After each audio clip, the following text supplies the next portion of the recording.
आया सिंध जे अंदरि का अहिड़ी नारी बि आहे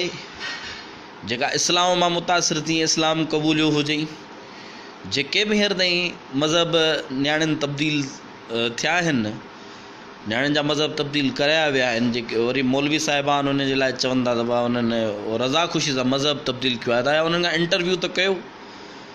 त हिंदू धर्म जे कहिड़ी ॻाल्हि खां हू ग़ैर मुतमइन आहिनि ऐं इस्लाम जी कहिड़ी शइ मां हू मुतासिर थियूं आहिनि। कंहिं बि दीन मां, कंहिं बि नज़रिए मां, कंहिं बि फ़लसफ़े मां माण्हू मुतमइन बि थींदो आहे, अपनाईंदो बि आहे, इंसान जो बुनियादी हक़ आहे।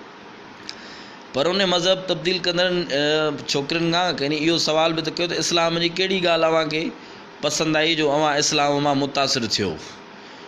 इस्लाम जे बारे में अव्हीं छा ॼाणो था। हालांकि दीनियात हिते त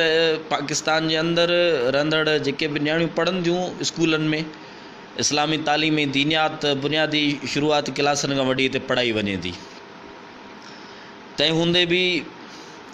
उन्हनि खां पुछणु घुरिजे त भई बाबा मज़हब खां जेकॾहिं हिंदू धर्म खां किनारा कशी कयो था त उनजो छा सबबु आहे ऐं इस्लाम जी कहिड़ी ॻाल्हि मां बि मुतासिर आहियो, त असांजो कोई एतिराज़ु कोन हूंदो। अहिड़ो ई ताज़ो वाक़ियो ठेड़ी जे अंदरि भूजोमल सेठ आहे, वॾो वापारी भूजोमल, मशहूरु वाक़ियो आहे, 2-3 महीननि जो या उनखे 4 महीना थिया आहिनि। उन सरेआम अलल ऐलान हिंदू धर्म खे छॾे मज़हब इस्लाम अपनायो हो ऐं वॾे रेलनि दुल्हनि शरनाइनि सां मौलवियुनि हुनजो इस्तक़बाल कयो।